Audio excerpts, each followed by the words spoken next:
Right. Hi there. It's Dermot again, and I'm just continuing with my talks on recovery, marketing alcoholic. And just thought today I'll continue just doing a talk on mindset, because it is very important. We're looking at what our mindset is. How do we see ourselves? What is our outlook like in life? And I'll just go through that as we go through. So, it's mind over matter. And if you don't mind, it doesn't matter. So it's all about how you perceive things, how you receive things, and how you deal with things in your life. So just to introduce this, so look at what is mindset. Um, what mindset do you have? How can you change your mindset?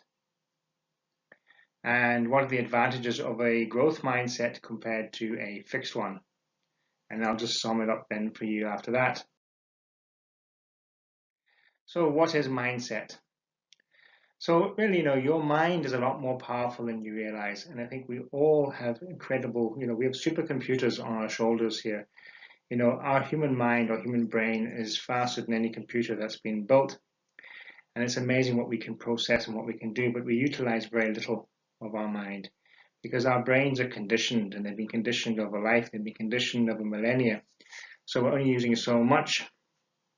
You get special people or people who, would be seen as geniuses, people like Leonardo da Vinci or Albert Einstein, who use different parts of their brain or their mind.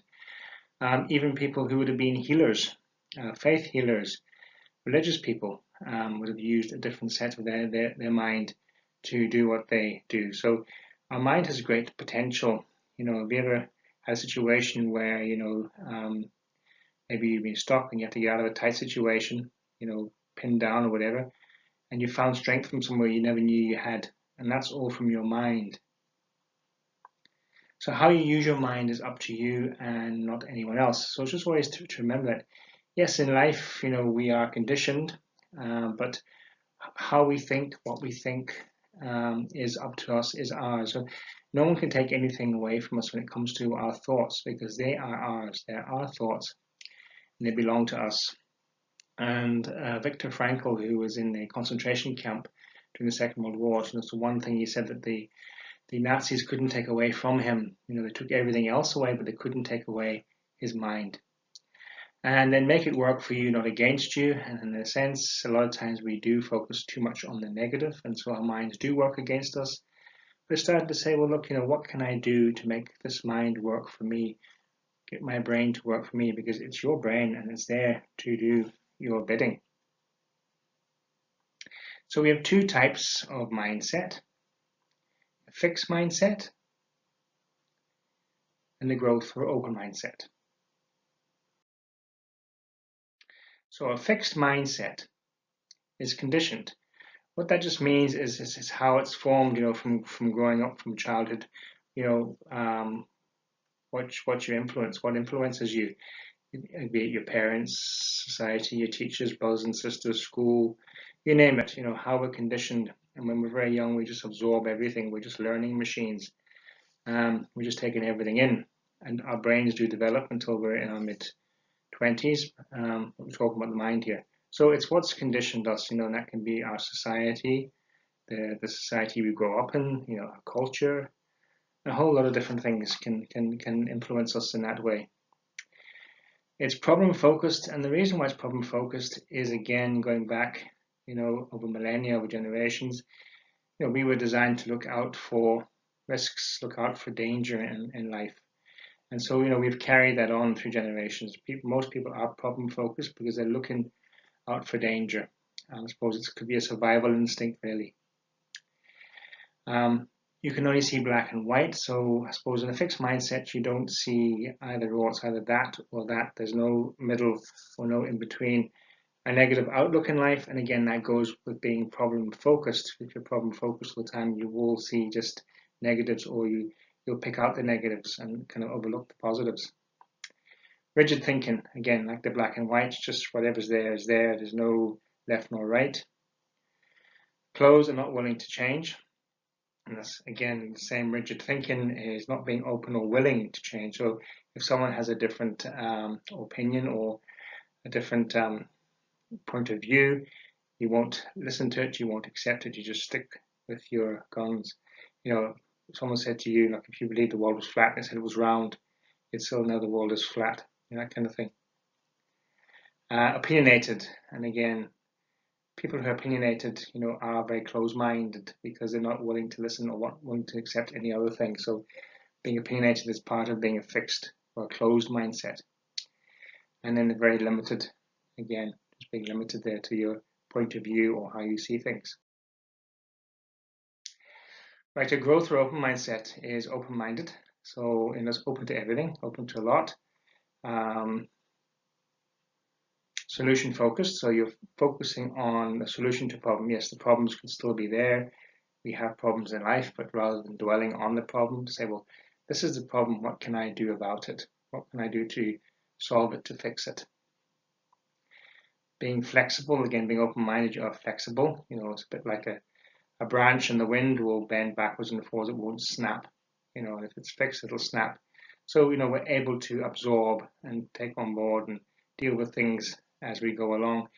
Being more positive, again, when you're solution focused and open-minded, you will be more positive in your outlook. Less critical, of course. If you're positive, you won't be as critical of yourself or others. Looking at the whole picture, so rather than just looking at a little bit, taking a step back and looking at everything and then seeing all the different bits. And willing to change, being open and willing to change. So, you know, open to whatever other people's points of view are, or suggestions are, or recommendations. You look at the whole lot, you know, again, that's looking at the bigger picture and then deciding from there rather than just saying, no, it has to be that and that's that. Weighing up the pros and cons, you know, the good and the bad of a situation, what works and what doesn't work, and then finding a balance. And then focusing on possibilities, again, going back to the more positive, going back to the solution focused, saying what can I do rather than what I can't do, what can be possible rather than what can't be possible. And I can attitude, and again, attitude changes with your thinking rather than always think I can't, it won't work, it'll never happen, it's never happened before, saying, well, I can and it can work and I can put my effort in. If I put effort into it, it will make a change. So what mindset do you have? Well, how do you look at the world? Do you see it as a dangerous place? You know, are you anxious when you wake up in the morning? Are you full of fear? Are you dreading the day? You know, do you not see any light at the end of the tunnel, so to say? Or do you just think the world is a dangerous place and as soon as you step out the door, you know, something's going to go wrong? Or is it a place of wonder and opportunity? So how do you see it in that sense? Do you think, well, today's a brand new day. It's going to be a great day and I'm going to do what I can with this day. I'm going to milk the day, you know, so whatever opportunity comes my way, I'll go for it. And, you know, I'll just be full of gratitude and just love the day for what it is. How do you see yourself? Are you someone who can't get things done or never finishes things? Or are you someone who does get things done and sees things through to the end? Do you have a half-empty outlook? Is it never enough? You know, do you never have enough and you always need more? Or do you have a half-full outlook in the sense, do you feel you have enough? Do you have gratitude? Are you cautious, overly cautious? Or are you risk-taking? Do you take a chance? Do you try things new? Right, we all have a bit of both fixed and growth mindset. So, you know, as you say, it just depends on who or what we're dealing with in life. You know, some things you find easy, some things you will find hard to do. You know, everyone's different. What might be a challenge for me might not be a challenge for you, etc. You know, like for me, sitting in front of this camera and this computer is not a challenge for me now, but it was in the beginning. But if you took me to a bridge and says bungee, I wouldn't do that. I'd be terrified. There's other people who would gladly go bungee but wouldn't sit in front of this computer. So as you see, we're all different. And our subconscious mind, you know, it has to protect us. It's instinctual. You know, it keeps us out of danger, and that's what's kept us alive as a species from the time we were cavemen, even before. You know, so that's its job. Its job is to keep us safe, keep us alive, keep us out of danger. So it's not, you know, doing it out of judgment. It's just doing it just to keep us safe. Our conscious mind can rationalize and make decisions, but the subconscious mind will always challenge those decisions again because it doesn't want to put us in pain or at risk or in an uncomfortable situation. It's whatever it deciphers as being not good for us as people. So if your mindset is fixed, you'll listen to your subconscious mind only and never move forward. If your mindset is flexible, you'll challenge the fixed mindset and find a balance or a happy medium. So it's not about being, overly risky and putting yourself in great danger. It's about finding the middle ground. So, whether you have a fixed mindset doesn't determine, fixed or open mindset, sorry, doesn't determine, who you are or make you a better or worse person. That has to be your decision. So at the end of the day, you are who you are, whether you've got a fixed or open mindset. We all have a bit of both, as I said. Right, so how can you change your mindset? Well, the first thing you do is you have to take control of your thoughts, control of your thinking. And just remember, we have about 60,000 thoughts that go through our head every day, so it's impossible to monitor every single thought. But, we do have a filter called our emotions, and it's our emotions that can detect how we feel. And if you're starting to feel low or bad, then, go back and think, well, what am I thinking about? What's going on in my head? And that then you'll be able to see, well, I'm thinking about this and that's probably why I'm feeling down. So I need to take control of my thinking and change my thinking to a more positive mindset. So challenging your thinking. Don't be going with just what you think. Don't be taking everything as gospel or truth. Challenge it. Can you prove it? Is it true? Do you really know? Don't just say, oh, because that one's looking at me strange, then I did something wrong. You don't know. Changing your attitude, and again, that'll go ahead with changing your thinking, taking control. Once you start to change how you think, how you feel, your attitude will change and be more of a positive outlook rather than a negative outlook. Your feelings, you have feelings. So, because you might feel depressed doesn't mean you're depressed or a depressed person. You're a person who's suffering from depression. Be careful not to label yourself with an emotion, because that'll just keep you in victim mode and you won't move forward. Changing I can't to I am. And the I can't mantra, which is kind of logged in us, it's conditioned into us, you need to shift that. And that's a massive shift. It's a big challenge for anyone to do. Start changing I can't to I am. Because even just the power of words is huge. Look at the possibilities and not the limitations. So what is it that you can do rather than what is it you can't do? Before we've looked at everything we can't do, and we've seen brick walls in front of us. I can't do that. It's too hard. It's too difficult. It's too expensive. Too this, too that. We'll say, well, what can I do? Well, what can I do? What can I look at? What way can I work around this and maybe find a way to do it? And do research and ask for help. Ask for advice. No problem with that. Ask for people's suggestions, their recommendations, not their opinions, because that'll you'll be taking their opinions. You want your own decision. You have to be making your own decision here. So advice and suggestion is the main thing. And then take action and do it. Don't sit back and say, well, I'll do it next week or next month or next year. Just do it. As Nike says, just do it. There's the 5-second rule as well. Mel Robbins, 5, 4, 3, 2, 1, go. You can just get up and go. So if you're thinking of going for a run, don't be sitting there thinking, well, I'll go for a run at 5 o'clock. Open the door and just run. Just do it. Just go out and do it. So confronting your fears, and this whole process does just that. It confronts your fears, your anxieties, and the fear is irrational fear. It's fear of yourself. It's fear of what you can do more or less than what you can't. So you will be confronting your fears all the time. And accept your mistakes as a learning or a defeat. And that's what I do. I've made many mistakes in my life. I've learned from some and I haven't from others, but I had to learn to accept my mistakes as, a part of growth, a part of growing, a part of learning. Unfortunately, we live in today's narcissistic society where as soon as something goes wrong, people give up because they think, oh, it's not working. It never worked anyway. Mistake does create pain. And it's the pain you remember from making that mistake. And that's the pain that keeps that memory fresh, especially for me. I don't remember half the things I got right, but I do remember all the things that I got wrong. So always remember that. Mistakes are a learning. They are necessary. If we didn't make mistakes, we would never learn. And then remember, life is progressive, and that's the beauty of life, because every day is new, every day is fresh. If you're having a disaster of a day today, tomorrow is a new day. It doesn't have to carry on to tomorrow. It doesn't mean it's the end of the world because you're having a bad day today. It will pass. And avoid perfectionism, because you're not doing this for anybody else but yourself. Your mindset is your mindset for you. It's not for your mother, your father, your brother, your sister, the neighbor, the boss. It's for you. So, you have to avoid perfectionism. Do the best you can, the best of your ability. That's fine.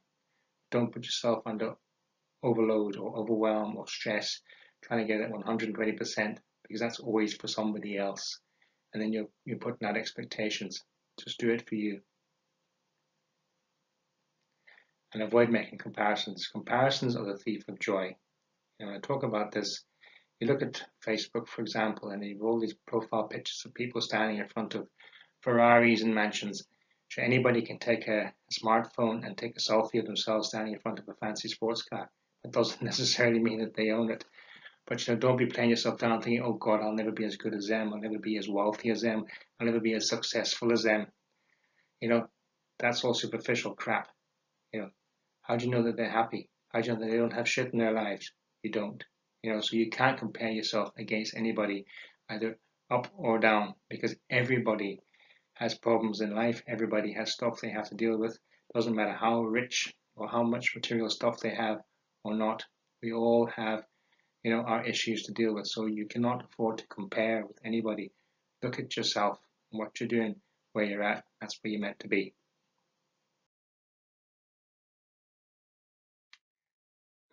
This thing will start working, don't worry.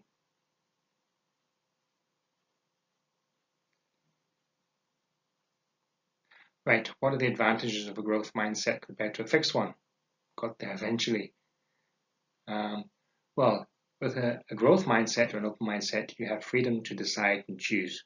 So you can decide and choose what you want for yourself, not for anybody else, but for yourself. You don't have to be victim to somebody else's decisions. You can if you want to, if that's what you choose, but you have your own decisions. You can do whatever you want. You take responsibility for yourself, and that's a big thing, to be able to take responsibility and stand by what you take responsibility for. So are they making good decisions or bad decisions? It doesn't matter. They're your decisions. Be independent and not be dependent on other people, not be dependent on what other people say or do. Be your own boss. Act with courage. And doing this whole process is a courageous act, because you're constantly coming out of your comfort zone. You're pushing yourself, pushing, little bit. That's okay. You're still pushing yourself. So all of that is an act of courage. Have a more positive outlook. So you're looking at, I suppose, the brighter side of things rather than the darker side of things. You're looking at what will work rather than what won't work. Have more positive feelings. Of course, it'll go with the outlook. You'll feel better in yourself, more confident. Have more self-esteem, more positive, balanced thoughts. Your thinking will be more positive, will be more settled. Your head won't be racing a million miles an hour thinking of everything that can go wrong. Be more energetic, and you remember your brain is a muscle, and it's the biggest muscle we have, and like any other muscle, the stronger it is, the weaker it is, and they do muscle testing. If you stick your arm out and if you think positive, happy thoughts and somebody pushes down, you'll resist. But if you don't, if you start thinking negative, disturbing thoughts, they'll be able to push you down, and that's been proven. So, your mind is very powerful. Like I said before, your mind holds a lot more power than the rest of your body. And you'll have the ability to let go, and that's just letting go of all the rubbish and the crap and the shite that doesn't work for you. Don't ponder on it. Don't sit with it. It's past, it's history, it's gone. Leave it go. If you have resentments or if you have traumas, yes, by all means, get help, work through them. But as long as you're willing to let go, and that's what you want to do, you will do it eventually. You will work towards it. You have to be willing, though. So, as I say, something like a resentment or a trauma can be very deep and very ingrained and will need a lot of work done and help. But As long as you have that willingness, you're moving in the right direction. And love yourself for who you are, and that's just who you are, And we are all unique. Every single one of us alive is unique. There's no two of the same. You could have an identical twin who looks exactly like you, but he or she is just them, their own spirit. You have your own spirit, and that's what we are. We are all unique human beings, you know. So love yourself for who you are, because you are exactly who you're meant to be. Right. I'll sum this up when I get the thing working. Here we go. Right, summary. We all have been slaves to our conditioned minds. It doesn't mean we've been living in servitude and, in a bleak condition. Our parents, I'm sure, brought us up, most of us, the best they could. But we were slaves to our conditioned minds. Our conditioned minds told us how to live, and we followed along. But we can change that. We have that ability now. We can change. As they say, the $6 million man. We have the technology. We can all change our outlook on life. So how you see life doesn't have to be the way you were taught or the way you were brought up. You can change that and see life in exactly whichever way you want to see it. And we can change our lives for the better. And again, this is not about materialistic stuff. It's not about having things, having money. This is about feeling good and feeling happy in yourself. Remember, happiness is an inside job. You need nothing to be happy. Just yourself, your body, your heart, your soul. That's all you need. And it's your outlook and your perspective in life. So to be happy, that's what you need. You could be as rich as Donald Trump and be as miserable as sin. Or you could be as poor as a church mouse and be as happy as Larry. It's up to you. So, that's where we're at. Right, so just say, what are you waiting for? Go out, divide and conquer. And thanks very much for watching this talk here. And I'm sure I'll have another one in the pipeline in the not too distant future. Okay, well, have a wonderful day. Right, take care. Bye-bye.